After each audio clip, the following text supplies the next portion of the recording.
Greetings and salutations once again, you sexy mofos. Welcome back to the channel. All of that good stuff. Get ready for another splendiferous WWE review, courtesy of brother Akiharho. And this time we got WWE SmackDown. And I didn't catch where it was coming from. I knew it was somewhere in Washington, because Daniel Bryan was all like, you know, he was happy to be home and all of that stuff. So I'm guessing it was probably near Aberdeen. It could have been Seattle. Once again, I don't know. But Daniel Bryan opens up the show with still one of the biggest pops ever. This guy lets you know that he has the popularity, which all is what fuels the damn conspiracy that you hear going on about WWE holding him back, you know, from wrestling, because we've all heard about how he's going to at least 12 different doctors, how they've cleared him, except for WWE doctors haven't cleared him. So, I mean, I can't understand why you wouldn't want a guy that could draw this way. So maybe he goes against the agenda of the people that they want. And I hate to say it like an agenda to look like a conspiracy or this or that, but I mean, it's not that far-fetched to believe that we are a company, we chose this person. We want this person who's passed all of our rigorous tests or this or that, right? But then here comes this other person who came from elsewhere, but the people want him. I could see how that would be kind of offensive to the head boss. You know, you got Vince McMahon is like, I know what I'm doing, I know this, and I choose Roman Reigns, and people are like, well, we don't like him. And you know, so I could see where he might consider that a slap to his face. So the reason for saying that Roman Reigns, because Daniel Bryan is bigger than ever, and he don't even wrestle. The pop he had to tell these people, look, we only got 2 hours, and you already know, people, y'all already ruining time right here popping for Daniel Bryan, and you know he ain't getting his broken ass back, or excuse me, broken ass back in the ring, you know what I'm saying? So basically Daniel Bryan says he's upset with Sammy for his actions. Now this is where I gotta stop, and we're gonna break wrestling right here. Why? Now this is what I would say per hour Sammy. Not that Sammy didn't say everything perfectly. Sammy was on point, but if this was me, how I would have handled the situation. Daniel Bryan, let's say he would have said all that to me and he called me out. And I would have said, hey Daniel, what was so bad about my action? Tell me, what did I do that was deplorable? The only interference I did in the match was pulling Kevin Owens out of the way. Did you go back and hear what the commentary team said? Did you go back and hear everybody? They said Shane was going too far. They said Shane had the match won, but he was climbing up there to make an exclamation point. He was trying to end Kevin Owens' career. Now, nobody disagrees with that. Everybody, they agree with that. Yes, Shane was going up there. He went too far. You heard everyone say it. That's an irrefutable statement right there. So I would have said that to Daniel Bryan. So I came down there and pulled my friend out of the way, because, and then I would have used Daniel as an example. Daniel, I may not like you. We may not be friends, but at the end of the day, I wouldn't let somebody kill you. And that's what I would have said to Daniel, would have shut him up. Because I'd be like, why would I let Shane McMahon jump off the cage and kill my friend? Sure, we may be warring with each other and whatnot, but that's still my brother, and I don't want to see him die. And that would make tons of sense. Like, here's a valid point. You know, this is wrestling. You know, you should live to see another day, not jump off the cage and try to kill somebody. There we go. So Sami Zayn's actions weren't that deplorable. WWE knew that. And that's why they had Sami come out here and try to verbally destroy him in his home state. Now, WWE doesn't do many things right very often, and this was one of them. Once I saw that, when he didn't go that avenue, and a lot of people were on the forums, and they're writing about, man, Sammy did this, it made sense. WWE knew it made a little bit too much sense. After all, is pulling your friend out of the way, like Sammy said, you may have beaten me senseless and all that. Actually, Sammy would kind of be the victim here. You may have been beating me senseless. You may have gotten everything above me. You may have been better than me. But Sammy said, I still had morals. I'm still a good person on the inside, and you're my brother, and I couldn't let somebody kill you. That technically is not a heel thing to do. So the good guy stopped to save someone from getting basically like murdered. You know what I'm saying? Or supposed the nail in the coffin. And then Daniel Bryan is saying, I'm mad at your actions. That's where that didn't make sense. So following that, you know, Sammy is all like, let me tell you why I did this and this and that, and then he pretty much runs him down, and they make Sami Zayn say some things that are going to give him the proverbial heat, because too many fans right now are, okay, Sammy, this is great. I'm glad you did this. That doesn't make you a heel because you move Kevin out of the way and he's taking advantage of you. It's true. That's why he didn't lead with that. And I'm like, okay, WWE, so that's why you didn't have him say that. All right. So far, the show is actually making sense. I'm like, all right, you better than Monday Night Raw. So far here, so good. Totally digging that representation. So Sammy is all like, I used to want to be like you, this and that, etc., etc. Then you started working harder and smarter, and that's where you are, and I feel liberated. And Sammy's doing it in his voice. I love how he's like, well, I'm still the same Sammy. I'm still the same guy. What do you mean? I feel great. I didn't do anything. I didn't sell out anybody. And when you get technical, this is one of those strange heel turns. Sammy didn't sell out anybody. Sammy didn't screw anyone over. He didn't screw no one over. He did was one thing. He pulled his friend out of the way from Shane McMahon jumping 20 plus feet in the air onto him and possibly killing him. That is all Sammy did. Pulled him out of the way. And they're like, his actions are deplorable. What about the guy wanting to jump off the cage onto the guy who he already had beat? It's one thing if you had to do this to keep Kevin Owens down. Kevin Owens was beat. He could have pinned him already. So Shane took it a little extra far. Nobody's wanting to acknowledge that. So they were like, shit. They got those smart fans are out there. So they're like, go out there and make fun of the fact that Daniel Bryan can't wrestle. And then while you're there, call him a housewife. Yeah. There you go. WWE's like, yeah, go rub it in his face that we won't let him wrestle while he's here. So that way when his contract's up, he'll go run in the Ring of Honor in New Japan. Yes, love it. Just shove it in his face. I'll tell you, every time you see Daniel Bryan, why does it look like sometimes a piece of him is dying on the inside? Because he sees all these people doing this stuff and he can't partake in it. Kevin Owens comes out to feed into Sammy. They spit more hot fire towards him. He's full of shit. I mean, he didn't say he was full of shit. Pretty much calling Daniel Bryan full of crap to the point where, he was like, go ahead and say what you're going to say here. Go ahead and say that that you're going to say this is for the fans, it's best for the fans. No, what you were going to say is, it's best for business. That's right, Sammy. The Daniel Bryan has finally turned into the one man he's feared the most, the authority. When Kevin said that, I damn near fell out of the chair because I have been saying, look at Daniel Bryan, he's got to do this and the way he speaks and whatnot. He has been corporatized, and for somebody to call him out into that way, we haven't had anybody really put it in his face like that. Like, what were we going to say? We know what you were going to say. You were going to say it was best for business. You were going to say what Stephanie and Triple H were going to say. I know. You're a sellout now. That's okay. Admit it. Yeah, you are. You've become the one thing that you spent your entire... Yeah, Daniel Bryan was never a bad dude. That was amazing for him to say. You've become the one thing you spent your entire career. Not some little heel run here, a little good guy that's, you know what I'm saying? Daniel Bryan, they try to make him a bad guy. And even when he was with AJ doing that, no, he wasn't even really a bad guy. People still liked it. They're like, God, Daniel, we know how you're doing. He's not a bad guy. You know what I'm saying? So, oh, man, it just to see him run him down like that, like, dude, you are the authority. The thing you've been trying to fight the most. I was like, oh, he stabbed Daniel in the heart. Daniel was running off like, I'm really pissed. No, I'm going to go back there and find some guys to punch you in the face. I was like, temper, Daniel. Aren't you supposed to be not subjective, right? You're not supposed to take sides and stuff. Why are you going to go find some people to beat me up? Because I hurt your little man feelings? Is that why? See? Oh, it was good the way they did that. I was like, all right. So now we got another, the typical ladies throwaway matches. They're like, we gotta get all the girls on here in one segment. So we've got Team Good Girl. Who do you think that is? Charlotte, Becky, and Naomi. Per obvious. And then we got them going up against Lorna, Tamina, and Natalya. And I'm over here thinking to myself, well, we got Lorna, Tamina, and Natalya in here. Where's Carmella? They're like, let's put her in the mic. We'll just put Lorna in here. Why? Who knows? Just to take the pin? Because I guess if they put Carmella in there, somebody would have to take the pin, whether it be Carmella, Tamina, or Natalya. Natalya's the champion, so we can't have anybody go over on her, right? More the pay-per-view, of course, right? And then you can't have anybody going over on the Money in the Bank, even though you could go over on Carmella, and it wouldn't be too bad because she has the briefcase, And then Tamina, if they're trying to build her up and all of that, I can see why they wouldn't want anybody to pin her. So, of course, the most inexperienced one of the group, Lana, took that, and there wasn't much to talk about in this match, but you can kind of tell.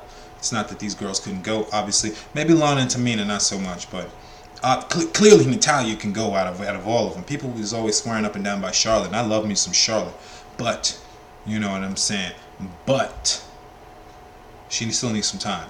You know what I'm saying? She still needs some time, you know, and I'll give her that. Her backflip is really good when she's hitting people. I want her to learn how to actually hit the people with the backflip so she's landing on them and not on her feet first, because it kind of takes it away from the moonsault. A proper moonsault is you splash onto the person with yourself. Charlotte sometimes does it so much to where she does the moonsault, comes down onto her feet, and then hits the person. I'm like, what was that? That's like a backflip punch then. Because you landed on your feet, then did it, and then fell down. I was like, well, that defeated the whole purpose of the moonsault. You know what I'm saying? Now I don't want, yeah, it's just a regular backflip now. Anyway, Daniel Bryan, per commercial, they're just hanging out there. You know what I'm saying? Like after commercial, they come back after that that match is over. You know what I'm saying? Daniel Bryan is seen backstage. You know, Sami Zayn and Kevin Owens exactly just chilling, and he's just like, I found some people. You know what I'm saying? He's like, Shinsuke and Randy, I guess they're now a team because you don't have anything else to do with these two. So we'll just have them team with each other. We'll have Shinsuke just putting off this vibe like, why did I leave New Japan for this? And then you got Randy Orton that's just like, why am I even here? I'm not interested in this. I really don't want to do this. I wish they would do something else with me. So they're just oozing like, why are we being mistreated? So that they get a match for that. Now we got Pulp Fashion Files. Why do we have Pulp Fashion Files? I don't know. I have been wondering why we have still been going with this Tyler Breeze and Fandango segment for the longest these guys can go. Tyler Breeze was amazing down there in NXT, and so was freaking Fandango. It was great with Summer Rae, but then they felt the need to stop that. They put them as a team. They don't allow them to wrestle. You know, they wrestle what, once in a while. You know, they do these Fashion File segments, which are, I'm glad they're getting an opportunity to do something, but they're kind of worn their course. Like we said, you know, we want to see wrestling. And remember, SmackDown used to show so much wrestling. It was the show, the land of opportunity for wrestling. You can't call it that anymore. And we've seen that WWE, maybe they didn't want their B show to become the A show, because remember at one point in time, they used to make that reference. Oh, Michael Cole used to be like, no, SmackDown's the B show, the A show. Then they started doing that for a while, and I noticed that SmackDown's ratings went up, right? They kind of stopped mentioning that. Maybe Raw was giving it too much cross promotion or whatnot, but you can clearly look at WWE. If you go back and you're a student of the game and you know what to watch and the little tidbits and stuff, you can actually go and start to watch SmackDown and see the decline of where they may have said not so much, or maybe scale this back, or nah. So you can tell a lot of the focus was probably trying to not be taken away from that. But I would have thought commercials and revenue from each show counts the same. So would it really matter if technically SmackDown started doing better than Monday Night Raw a couple of weeks in a row? I didn't think it was a problem, you know what I'm saying? So I don't know why they would need to dumb down the show like that. So we have Baron Corbin versus Sin Cara. I thought this was going to be the start of a new Baron Corbin because, well, you know, he beat AJ Styles fair and square last week. So, you know, I'm like, okay, so he's going to do this. No United States Open because, you know, as a bad guy, you can't do anything reputable or worthwhile. You always have to do the same thing every way. So every bad guy that's ever in the WWE will never have guts, never wants to challenge anyone. Never, you know, so they always have to follow the same tried and true formula, and it's just like, oh, good God. So here comes Baron Corbin out here to say typical bad stuff that you could tell is just written for him to say, not because it actually makes sense. No open challenge for him. Sin Cara, you know, he goes to fight Sin Cara. Sin Cara wins via countout. Big deal. Well, this is the way they use Sin Cara. How lovely. Sin Cara wins by countout. That's fantastic. Then we got the Usos backstage with Renee. Got Chad and Shelton walk up. You know, they talk about how good they are and all of that. And then the Usos is freaking fantastic. I say it, and I say it again. The Usos are really freaking good. I have loved the way they have stepped it up. You know what I'm saying? And this segment wasn't that bad. I mean, they had Chad trying to rap because I think that's what all the cool kids do. They're like, oh yeah, let's look at all them trying to rap. Let me try to rap too. And I guess WWE thought that would, you know, that's what we'd want to see. That's going to pop ratings. So Chad tried to do his best, and then Shelton was his hype man supposedly. You know, but the only part of it that was that was funny was afterwards they were like, "No, man. Until then, we're just trying to be friends with y'all. You know, we just joking with y'all." And then the Usos was like, "Okay, we could dig that." You know, and then they was like, "Psych." And I was like, "Okay, that's cool." You know what I'm saying? Get one on the Usos like that. I'm like, all right. Then we had a Bludgeon Brothers promo that kind of reminded me of old school Wyatt style. You know, like they were out there in the woods, you know, saw some trees, you know, maggots, bugs, you know what I'm saying? That kind of thing there. So I was like, all right. You know, all right, pardon me for a second.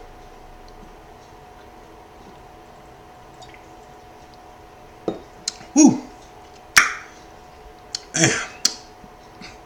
My goodness gracious. So, I enjoyed that from what I'm seeing. I don't know what they're going to do with it. I'll give them a chance to see. You can't say everything is shitty. You gotta give them a chance. Apparently, we're not allowed to get Luke Harper by himself for some reason. We've seen how good Luke Harper is, you know, after he changed up his tank top, his jeans, he had his hair in a ponytail, he was wrestling good, then he just kind of stopped it. It's like the WWE is saying, like, you cannot be good Luke Harper unless you have Eric Rowan. So since Eric Rowan is not up to this level to be able to be good on his own, we've got to stop you to then come down and match him. And I feel like that's why Luke Harper will not go into singles. It ain't because he's not good, he ain't good on the mic. Of course, Brody Lee is good enough to do this. Yes. You know what I'm saying? But they don't allow him to, probably because of Eric Rowan. And that's a shame, but I want to see what these guys can do here, you know, with this Wyatt-esque style promo here with these guys. And they just ended up just hammering some stuff in, you know what I mean? I thought they got sledgehammers, so these first dudes since Triple H with sledgehammers. We got a gender promo, and WWE is clearly letting us know that he's going to hold this belt until December 9th, 2017, in which he will be and India defending that belt against Kevin Owens on a SmackDown show, which will be taking place on a Monday Night Raw. So yeah, Jinder Mahal is going to be your Indian champion for a long, long, long time. It doesn't matter if he sucks or not. He brings it in. Look, he's so good for India. He's so good for the India. This is what I mean. Like, when I saw that, oh man, I'm going to keep going back to this, man, but seriously. When I saw that, that's what really made me think about the black champion thing. When Jinder was like, I was over there, then they show him posing with the people, then they showed him with this, and then with that, you know, just like, yeah, look at that, I'm a champion.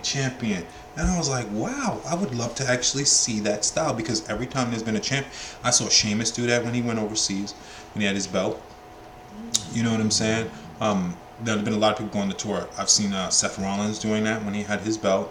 Alberto Del Rio was doing that. Rey Mysterio definitely. Eddie Guerrero definitely did that. You know what I'm saying? So many of them have done that once they get the belt, you know, like the Jinder Mahal thing. So I've never seen a black champion take it and then go like, yeah, I'm going to the hood or go to my country to where people are like, wow, this is a black world heavyweight champion. Because you can say The Rock was black and this and that, but do you ever see The Rock identify with his black roots? Let's be honest. It's not profitable. It's not cool. So no, he identifies more with his Samoan roots. You see him doing the Sepatai dance. You see him in the Moana, the movie, and all of that stuff. You see him with the Samoan tattoo. He identifies with the Samoan half. So when you say, sure, he's a black and Samoan champion, that's lovely, right? But you don't see him touring anywhere or making reference to that. Like, Jinder is literally making reference. When everybody else was winning the belt for their countries, they literally made reference. I'm holding this belt for my people. Rock never said, I'm holding this belt for blacks and Samoans. No. You know what I'm saying? So, other than Farouk, and I don't even know if Booker T had the WWE belt. So other than Farouk and The Rock, there hasn't been anybody else that could be able to hold that belt and then take it around and go, hey, you can be a champion too. Like that story he said, La Marahaja, this kid came up to me and was like, what is out there for you? Like, what else? Like, okay, we know that story is fake, but just the idea of, like, you know, you're a champion, and it's just like, and this little African boy came up to me and was just like, wow, Akeem, Zulu warrior, you are the man, and you stand for our people. Where do you go next? Like even something like that, you know what I'm saying? That's the kind of stuff that I see, you know. I notice these things, you know what I'm saying? Like when every other demographic gets represented and you don't have one, it tends to get obvious and you're like, WWE, I'm not even trying to pick with you. I don't want it to be this way. I'm just using the information that you present for me. And then unlike what Steve Austin said, he's like, well, who would you use? They all seem so, yeah. I'm like, what, they bland on the microphone and stuff? Shit, what they any worse than Kalisto? Are they any worse than Alberto Del Rio? Are they any worse than Jinder Mahal now? See? Those guys were given a chance. And that's why I used them, because they were champions and they were on the microphone. See? So there you go. So I think it could be done. It's just, I'm pretty sure there must be a reason why. And I'm guessing it's everything is done for money. Everything is done for a lucrative reason. This is the WWE, right, baby? I get it. You do stuff for profit. I'm still trying to figure out how we can make black people profitable in that sense, to where you'd be like, wow, we need to make a black champion. This is good for money. This is best for business. As of right now, it's not best for business, i.e. that's why you don't do it. How do we make it best for business? How do we think like the WWE? How can I make the African American market demographic? No, seriously, I would like help with this. You know, how can we make the African American demographic or market profitable to the point where WWE is like, we should invest in a black champion? You know, the same way we should invest in an Indian champion, a Russian champion. You know what I'm saying? We should invest in getting Indian people over here. We should invest in getting Chinese people over here. We should invest in the Japanese people over here, etc., etc. Like how you see they invest in every group. That's all. So I don't speak about the things in an anger standpoint. I don't come from that. I want to come from in a, you know, how can we make it better? All right, we see there's a problem there. Let's change it. So for me, and I know for any white people that are listening, like you go back to this a lot. Well, I go back to a lot because I've always wanted to do this as a kid, and then, you know, you're watching it or you get told you can't do this or you can't do that, and I'm telling you now more than ever, it makes me want to do it so much more because of getting told so much. There'll never be one. There'll never be one. WWE will never invest in one. They won't do one. Why? It's not profitable. It's not this. It's not that. It kind of makes you want to do it so much. You're like, wow, this is insane. So many people are saying like, sure, we'd love to see a black heel, but it won't happen. Or sure, we'd love to see a black champion, but it won't happen. And you gotta ask yourself, why not? Why? Are we not that progressive as a culture? You know, we got Black Panther coming out. No? Oh, okay. Moving on. Alright. Yeah, so Jinder Mahal with the Singh Bros, and basically to sum this all up, Jinder wants to fight Brock Lesnar. And Michael Cole's like, are you kidding me? Basically, all of us, you know, they want to devalue the WWE belt by having Jinder Mahal, you know, lose in significant manner, because we know that Jinder Mahal isn't going to win, and if Jinder Mahal wins over him, then all we would go is, why did Jinder Mahal beat Brock Lesnar and not Braun Strowman? We know Braun Strowman would kill Jinder Mahal. We know that. So just that they're booking here, it's just too obvious. You know what I'm saying? I like India. I have no problem with them or their culture. You know, I've read a lot of their books. I'm very, very familiar with, you know, this. I've read through the Bhagavad Gita, the Vedic, the Bhagavad Gita numerous times. The first religion I found out about growing up was Hinduism. Learning about Shiva, Brahma, Durga, Vishnu. You know, it's very, very fascinating. You know what I'm saying? The universe being on the back of a turtle and all of that. So I like the Indian culture. You know, I love the food. I'm really, really, really big in palak paneer. I really like that. Patas and curry and turmeric and cumin. I love the spices, the smell of it, and the naan bread. So I mean, I really like Indian cuisine and their food. And being a vegetarian for the past 9 years, a lot of Indian food is vegetarian. So I really like that. So I find myself at a lot of the hangouts and a lot of the vegetarian spots. So I have no problems with an Indian champion. It's just that when you make it so obvious that he's going to win because you're touring, that's the only time that people get upset like this. They're like, okay, great, so they're touring in India, so that means that the champion is going to win in a whole bunch of ways that aren't going to make sense in storyline, but they're just going to have to make sense because you're in real life trying to do this stuff. Okay, that's great. And that's where people get upset, because they're like, we need to suspend our suspension of disbelief for this product. And now Jinder is going to be winning in situations where we know he would normally win if he was in India. So that's where it leaves a bad taste in their mouth. So I don't want Indian people listening to think that Americans are racist or anything like that. No, by no means. They're not racist at all. They just see that the WWE is so vehemently pushing Jinder, that we can clearly see it. Like, oh, okay, we get this. It's India. They need a champion, so let's just keep it on him forever and ever.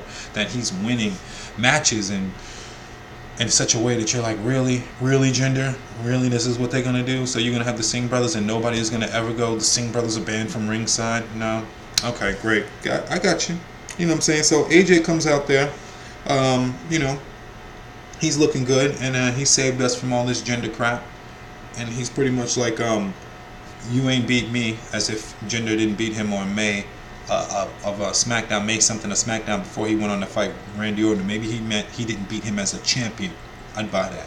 And I'm just saying to myself, please, WWE, do not job Jinder Mahal to do not job AJ Styles to Jinder Mahal. Please don't do that. So that's what I'm sitting here saying to myself, like, I want to see Jinder Mahal lose. Please. He needs his comeuppance. So we got Daniel Bryan backstage, and then Jinder, he wants to make AJ pay. Cause that AJ got the drop on him. He hit him with that 1-2, pop, flop, bam, boom. Pele kicked him. You know what I'm saying? So he got the best on him. So and then in typical Jinder fashion, like every other heel, you think that he's gonna say he wants a match. He pulls a Seth Rollins with the Authority, or Vince McMahon with the Stooge Brothers. Well, next week you're gonna have to fight Pat Patterson. Oh, next week you're gonna have to fight Jay. Or J&J Security. You know what I'm saying? Or next week you're gonna have to fight Sunil. So rather than him wanting AJ, it pretty much seems like in the weeks to come, he's gonna fight Sunil, then next Sumir, and then possibly Jinder Mahal is going to beat him repeatedly, and then keep that belt so that he can go on and then fight Brock Lesnar for no damn reason. Okay, but that's still Brock Lesnar not defending the belt. Brock Lesnar is the most non-defendingest champion I've ever seen in my life. He's like Dean Ambrose when he won that United States title. He wasn't defending it against anybody, yet he had it for a long time. But did people really care about the length of it? Wasn't defending it. It's like Nikki Bella. She was the longest reigning Divas champion. How many title defenses did she have, man? How many times did they have title defenses where they were making it obvious, like, oh, y'all are just trying to get her to break AJ Lee's record despite her. I got you. Stop being so petty, WWE. We can tell you're being petty. I don't know about the average people. Some of us can actually see the wavelengths, the strings of energy coming off of you people. That's not for everybody. Who cares whether you believe that or not? But there's going to be a certain few people out there who actually know what the heck I'm talking about. You can see the petty waves. You can see the colors and all of that emanating when people come out there. You can pretend. I'll tell you this, WWE, and I'll tell you to your face. Give me a polygraph and all that, and I'll pass it every time. You can try to hide. You can try to lie all you want via a script and stuff, but your heart, your intentions, your mind, and your energy will always betray you, will always tell you what's going on. You turn that camera to a person's eyes and let me look into them, and I will always see past the storyline. You know what I'm saying? We'll always see past the storyline. And that's how I feel about this. You know what I'm saying? These people can try to act, but you can tell who's really passionate about it and who's not passionate about this stuff. Stop being petty, WWE. So we got Bobby Roode versus Dolph Ziggler, and Bobby Roode is not looking so passionate about this. This is another guy that's just, Bobby might not feel as confident in the creative as he was once led to believe. So when I see Bobby, it looks like somebody told him something and then kind of reneged on their word or went back on it, like they renege on a bet. You know what I'm saying? Like in casino style, if you gamble or anything like that. Like, no. Like they told Bobby he was going to get this, get that. And they kind of took it back from him. They kind of taking a piece back, So Bobby Roode versus Dolph Ziggler, and Dolph Ziggler wins with the tight roll up. And once again, here's a person from NXT. They'll go on a losing the streak up here. They'll win in NXT. Shinsuke Nakamura, they'll win in NXT. As soon as they come up here, they lose. They get humbled by the WWE machine for no reason. Oh, Bobby Roode is glorious. He's just an entrance. Let's let him lose by tights and stuff. Woo wee! I tell you, WWE, man, your storyline continuity and your booking, you all these errors and stuff. You're like, who's writing this and why are you writing this? Are you people just watching Game of Thrones? Is that what this is? And you think that this is gonna make for good TV? We ain't Game of Thrones fans watching this. I've never seen Game of Thrones in a day in my life, and I don't plan on watching it. You know what I'm saying? No. So now we got Aiden English singing backstage. It's so funny, and Aiden is growing on me. I like Aiden. Okay, you know what I'm saying? And he's singing, and then he goes to these guys, and they're just texting. He's like, Luciano Pavarotti, who's an opera and is doing his thing. You know, would you? So then, why are you sitting here ignoring me? Then he's like, what kind of music do you heathens like? Then New Day comes through there, you know. Oh boy, I'm not gonna get into it. They come along singing, shucking, driving, smiling, you know, shilling product and whatnot, being their usual self, because that's apparently all we can do. You know what I'm saying? So that's exactly what he doing. He's shilling product. All kinds of product is being shilled again, you know. I don't know why they can't do anything differently. Maybe it's because of their popularity. I think they could be a popular heel group, but we're moving on past these grown men and unicorns and all of that stuff, you know what I'm saying? So they back there interacting with Aiden English, and then Rusev comes on up and he was like, forget about the New Day. It is Rusev Day. And they're like, it's the Rusev Day? And they're like, oh snap, it's Rusev Day. They hear he starts playing. I will admit that was funny. I'll give him that. He starts playing Rusev's theme on there. Like New Day didn't even. They just rolled with it. That was what was funny though. They rolled with it. It was like, oh, so it's Rusev Day again. Okay, let's celebrate Rusev Day then. And then they just genuinely just went into it. They just went up. You hear them in the background still playing Rusev's theme song in the background. I'm like, okay. And then Aiden English saw there. He went to go, it's Rusev Day. He said, enough now. He go, okay. Yeah, fucking Rusev. See, Rusev, like, he brings a genuine smile. I saw that enough genuinely smile. Like, Rusev, baby. I was excited about that. Alright, so now the main event, you got Shinsuke, you know, and then you got Randy Orton versus Sammy and Kevin. And boy, oh boy, what can we say about Sammy and Kevin? These two have been amazing here. And then now we've seen Kevin Owens doing the friendship with Jericho, right? We saw that. But Jericho kind of watered him down. Remember, he had him acting all this and all that, you know, so he kind of had Kevin Owens a little bit friendlier. He had him joking more. What I like about this friendship, Sammy and Kevin, the jokes are at a minimum. Sammy is no longer trying to change him and whatnot, so he's encouraging, you be however you want to be, and Kevin is like, you be however you want to be. So they went into this match, and this was a really freaking good here. You know what I'm saying? They did what they had to do here. I'm glad they protected Shinsuke. I mean, you know, it was nice and back and forth for what it was. You know what I'm saying? I definitely digging what these two are bringing to the freaking table here. You know what I'm saying? With this intensity. You know, seeing them as friends. I don't have to worry about it being like Jericho. And then, you know, like, oh, it's going to be a list here. They're going to be joking here. Like, no, Sammy is really legit upset, but he's still maintaining a piece of his personality. And Kevin is just being as methodical and as crazy as ever.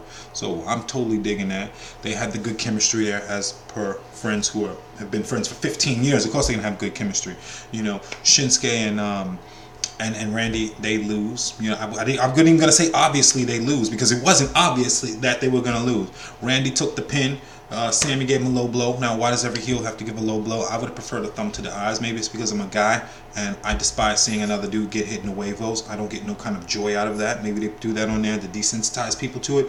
I don't enjoy watching a dude get racked in the balls. You know, you could have won by, like, you've seen dudes doing the tights, you know, like I said, a thumb to the eye. Whatever happened to good old brass knucks? You know what I'm saying? Tire iron. Like, there's just the ball-teen hammer, or what did Bully Ray call it, a ball-teen hammer or something like that, freaking chain. Like, there's just a number of instruments that we could taser.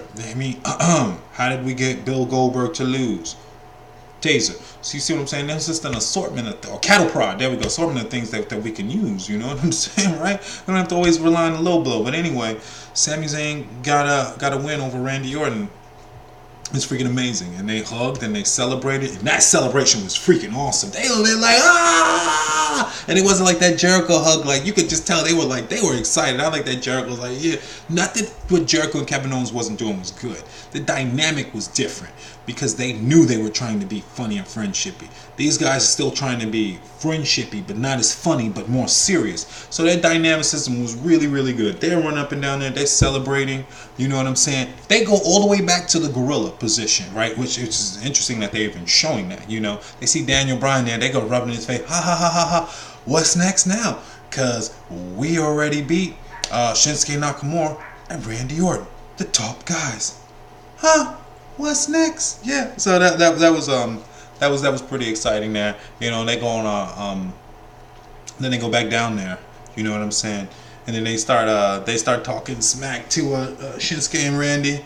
And then you know, he said Shane McMahon is next week. You know, he's like, what's next, Shane McMahon? Like, they don't even really feel like they care. You know what I'm saying?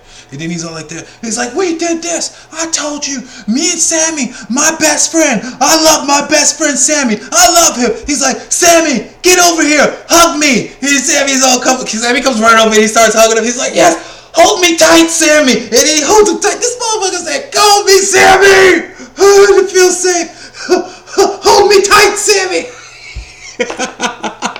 That man said, hug me, hold me tight. Oh, the dynamicism between, well, that's what happens when you've legitimately been friends for 15 years, you know what I'm saying? So these dudes been friends since high school, you know, and then living out their dream, doing it, like, wow, that is amazing. And it showed the enthusiasm, what they're doing here. Kevin Owens and Sami Zayn, I'm not even gonna say I can't even believe this, the best thing on TV right now. They're better than the Shield right now. You know why? The Shield, that's predictable. That's only to serve Roman Reigns. You know, Roman and co. But this Sami Zayn, we don't know what's what. You know, maybe it's not gonna be Sami that turns on him. Maybe it's not gonna be freaking Kevin that turns on him again. They might just function as a cohesive unit for a while. They're like Shawn Michaels and freaking Triple H. They were friends, enemies, friends, enemies, friends, enemies. They could be in the new DX for all we know. And that's not even like, okay, you're reaching. I mean, come on, this is Shawn Michaels and freaking Triple H. Dude, this is Sami Zayn and Kevin Owens. You telling me Sami Zayn and Kevin Owens, they can't perform in the ring like a freaking Shawn Michaels? And especially cutting promos. Shawn Michaels is not the best on cutting no damn promo. Sami Zayn and Kevin Owens can work that promo mic way harder than Shawn Michaels. Way harder than the fucking sexy boy. Alright? You know what I'm saying? Okay. Exactly. Now Triple H was a different story, you know what I'm saying? I'll give him this. He was really good on the mic, you know, the cerebral dude. But Kevin Owens is the new cerebral assassin. Or Dean Ambrose. I buy either or of that, you know what I'm saying? Dean fully unhinged. I definitely want to see. But seriously, all in all, that SmackDown, I would give this a 7. I would definitely rate this higher than Monday Night Raw. You know what I'm saying? It still suffers from recap city. It still suffers from too many commercials, not enough time for the women, you know, to be seen and to deliver. But after all, at least you can say with this show, it's 2 hours. It's not like you're saying, hey, SmackDown, you're 3 hours. It's too much this, it's too much that, not enough this, not enough that. You know, this is a 2-hour show, so you're kind of like, man, they fit in a lot of stuff for 2 hours here. You know, so I'll give SmackDown a little bit more credit than the Monday Night Raw. Like, please do better, SmackDown. Emphasis on the wrestling, baby. Like, man, I just want to see wrestling on these wrestling shows. And I know probably WWE is like, if you want to watch wrestling, watch NXT, or, you know, go watch Ring of Honor or New Japan or something along those lines. But seriously, I miss just the days of when you turned on the Monday Night Raw. And I grew up in the, you know, doing the Attitude Era and all of that. And I started watching in 88, 89. And yeah, I would say I started in 88, 89. I was 5, and I had my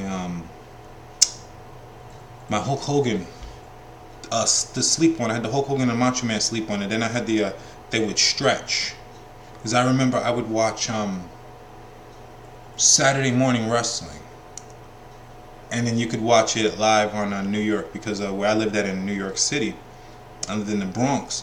You could just get the channels there, you know what I'm saying, and I could watch the Saturday morning wrestling, and then the arena. You could go to MSG and then check out all. They did so many house shows back in the 80s and early 90s to go to. This is crazy, man. Like, so I haven't watched wrestling for freaking years, and then being, oh my goodness gracious, so at least 26 years of watching wrestling that I can say consistently, and actually remembering matches as far back as like 91, 92, seeing Bret the Hitman Hart come on out there. And I just remember my earliest visions of Bret the Hitman Hart. I remember the first time I saw him, and I was like, what the hell is this dude? Like pink glasses on, you know, like he's like all the pink and black. I'd never seen anything like this pink and black, man. And like the first time I saw Sting, I was like, what the hell is that?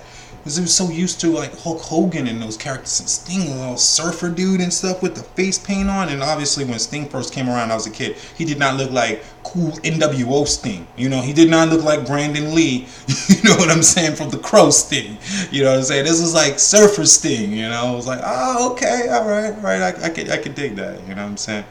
So I've been watching the wrestling for the years, and I'm going to continue to watch it, WWE. I'm going to continue to critique it with a fair view. So when I'm looking at the left, I'm looking at the right. I'm not going to kill myself from bleach. I'm not going to want to blow up your headquarters in Stamford, Connecticut. I'm not that dramatic, and I'm not that extreme. You know what I'm saying? WWE, I like the product, but I ain't killing myself over the product. You know what I'm saying? I like the product, but I'm not going to sit here and drive myself crazy to where my hair is falling out because I'm being stressed over what WWE is doing and what they're not doing. You know what I'm saying? But like a lot of fans, you know, hopefully my voice will get heard. You know, and whether the WWE chooses to admit that or not, hopefully my voice can get heard, and then action will get done. And as long as the product gets better, I'm happy. Who cares if they take an idea of mine and the product gets better because of it? Thank you, product, for getting better, because the more people that like it, the more people that tune in, the more stuff WWE gets to do that actually benefits the hardcore fans. We can get shows like Talking Smack coming back. You know what I'm saying? Maybe that Legends House, you know, we can get other shows that can come back, that can be for your hardcore fans, and we don't have to worry about WWE going, well, this show was only watched by the hardcore fans. That's not going to really push anything. We need casual fans, so let's find us a show that we can market towards everybody. We don't have to worry about that if more fans tune in. So believe me, WWE, I want you to succeed, so we can get things back like Pyro. Just a small little thing like that. I miss the fireworks. You know what I'm saying? I miss the air cannon. Remember, Becky Lynch didn't have fireworks. She had an air cannon, steam and stuff. They don't even do that. How much does it cost for fog? Not nearly as much as pyro. See? So I just miss the little things, you know, that WWE used to do. And I want fans to tune in. And if I got to talk about this, and if I got to dissect this sucker with the utmost precision and speak about it in axioms and in truth sequences and whatnot, that's totally fine, because that's how I operate. You know what I'm saying? If I gotta break this down, you know, like here, you know, here's the exculpable and here's the inexculpable information, then I'm more than willing to do that. By no means do I have a problem with that. So I mean, once again, brother Akiharho here, and I have definitely thoroughly enjoyed talking about wrestling. You know what I'm saying? You know, please go back and check out all my other wrestling reviews. Subscribe. Go check out my Instagram, where I'm just talking about wrestling, just putting up all kinds of videos about how I feel about it and all that stuff. Always open to feedback, man. I just love talking to this, man. Comments, you know what I'm saying, emails, all of that good stuff, you know what I'm saying? Because I'm always forever chatting it up. I get on the forums, you know, people asking questions here, people asking questions there, you know, this topic coming up, that topic coming up, you know what I'm saying? So definitely, y'all ain't heard the last of brother Akiharho, that's for damn sure. But seriously, I really enjoyed doing this. And until next time,